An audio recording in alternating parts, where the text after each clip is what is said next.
again? What was your first Amiga experience? First Amiga experience was, blimey, it was going back when I did an Amiga game called Karate for Triangle Software. And you know what, it's 30 years ago and I don't remember that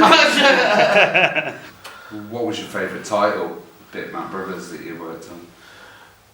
Difficult question again to answer because going back 30 years, but actually in some respects all of them, they're all slightly different, you know, from futuristic sports games to shoot 'em ups to Cannibal, which was not role playing, but it was a role playing adventure game,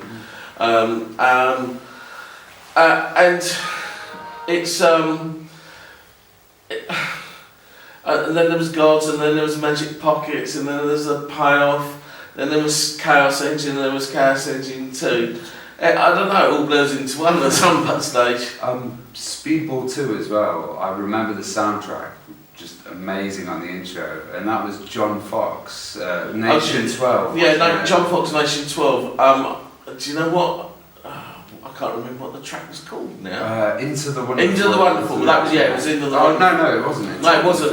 Gods, wasn't it? Into the Wonderful was Gods. Oh. It was just an amazing track. But yeah, it was Nation 12 who were basically synth guys, weren't they? Yeah. Who were kind of Gary Newman's era and these kind of guys, and they started experimenting doing electronic sounds, I guess. I suppose that's where it came from, but as I say, it was John Foxx that actually did it. He was Nation 12, but it was a different branch of his music. Yeah, because I remember he did a lot with Human League early on and stuff. Oh yeah, he did a lot of stuff that was in the 80s of electronic music, wasn't it? Yeah, so it's interesting to see a composer come onto that and make a completely smashing like Amiga tune. Well, for John Foxx, I think it was a departure from being a musician, in the pop world, where he actually wanted to expand his horizon, if you like, and actually go working on games, and it was an ideal experience for him to actually do this, and he jumped at the chance. Yeah, because I saw a recent picture and he's got in his basement every synthesizer ever built. And he's still going. Oh, he's still going, apparently. So yeah, I mean, we got Bitmap Brothers book coming out by the end of the year, and he's been interviewed for it. I haven't seen the interview yet, but he was very pro, what he actually did for us, and and the computer industry at that time. Yeah, and kind of with the graphics as well, there was a real look with Bitmap Brothers games. I always say the metals on there look really shiny and kind of steely. I mean, this is really weird because when you go back to think about it, they had two main artists at the time, and that was Mark Coleman and Dan Malone. And everyone says that the Bitmaps had this particular style of artwork, and yet it was two different artists. Mark Coleman worked on, if I remember rightly, the original Speedball, where Dan Malone worked on Speedball 2, and then while Dan was doing Speedball 2, Mark Coleman was doing Xenon 2. And they are in some respects, very similar. I think where the break-off comes a little bit, in some respects, is when then we got the steampunk era with Chaos Engine, which was Dan Malone. And then, of course, we had Mark Coleman, and he just finished Gods, and he'd gone on to, must have been Cadaver as well. But they had that kind of cyberpunky. Everything it was. I don't know where their influence really came from. Well, it came steampunky before that kind of became popular. I suppose it was really. I mean, I always say that Dan Malone invented steampunk, or that type of graphics, And then later on, there was a whole series of kind of, not by your company, but Bullfrogs and they were doing Syndicate, which was all very cyberpunky, and I think that was a kind of a little theme that was going in the Amiga. Yeah, probably all nicked from us, of course. But I think we were all in those days we were all pretty good friends as well, but we were also very competitive as well. So there was really no hard feelings about it, but maybe I should have kicked him a few. I always found that the games as well, the scrolling, was excellent. Just the frame rate and the speed on Bitmap Brothers games, and maybe other games could have been good on other companies, but they were let down by the scrolling on Amiga. And I think that the kind of programming that you had going with Bitmap was a very high quality. Yeah, I mean, a lot of that was down to me with the hardware stuff, but also some of the other programmers. But you know what? I've always said this before. Producing a really good game isn't about one item. It's not about programming. It's not about sound. It's not about the artwork. It's not about design. It's about the whole lot put together. You know, and so if you do everything well or as best you can, you end up with something that's great. If you just concentrate on one thing, you end up with mediocre. You might good graphics, but shit, you know, game.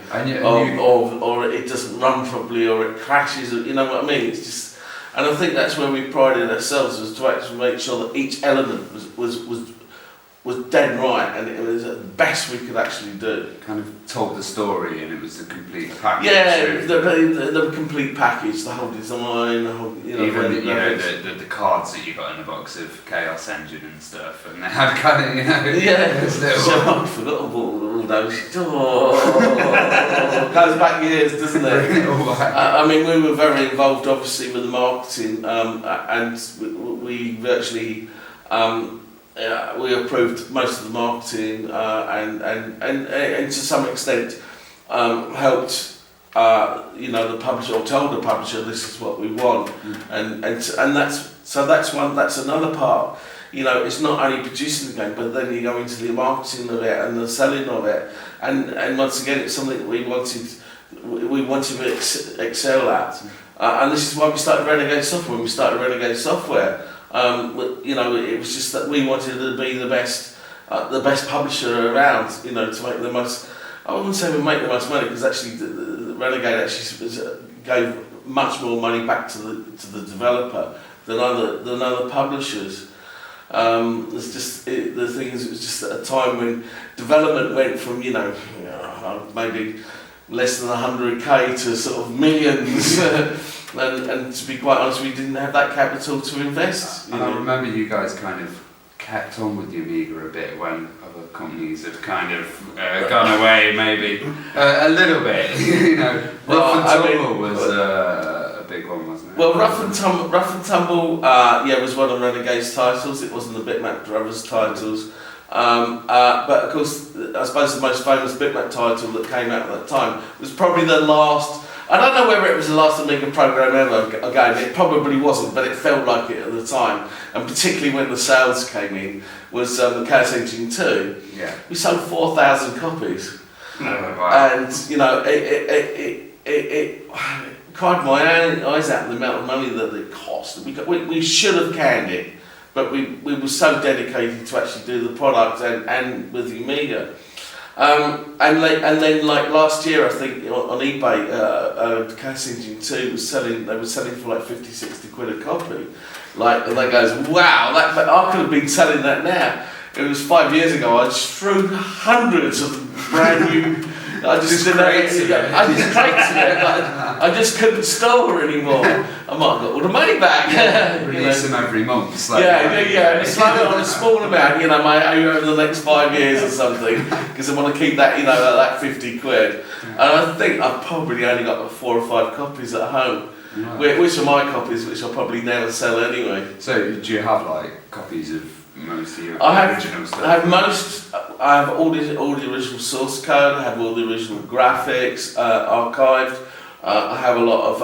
If you remember Bomb the Bass. Oh yeah. Amazing soundtrack as well. Yeah, amazing.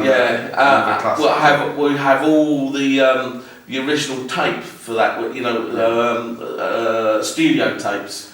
I got thousands and thousands of these little DAC tapes, which is the backups of everything that we've had, and just it's all in my loft, and then something comes along and I have to go up there and I go through it and I went, there's a CD32 copy of Speedball too. I know you mentioned you've got the book coming out. Is that a Kickstarter project or was it? Yeah, it was a Kickstarter project by Read Only Memory. It's not actually a Bitmap Brothers thing, even though I'm involved in it. Okay, so they're making it and kind of They're making it, they're doing the editing and stuff like that, but one of the things that I actually said about it is that I don't want the book about me, or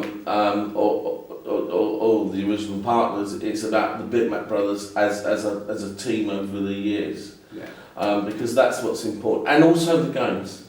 Yeah. So there will be bits in it, from virtually all of it, if we can get them all the, just small interviews, if you like, and about the game and about what they did with it and stuff like that, because that's history, and I think that's important. And or I don't know where this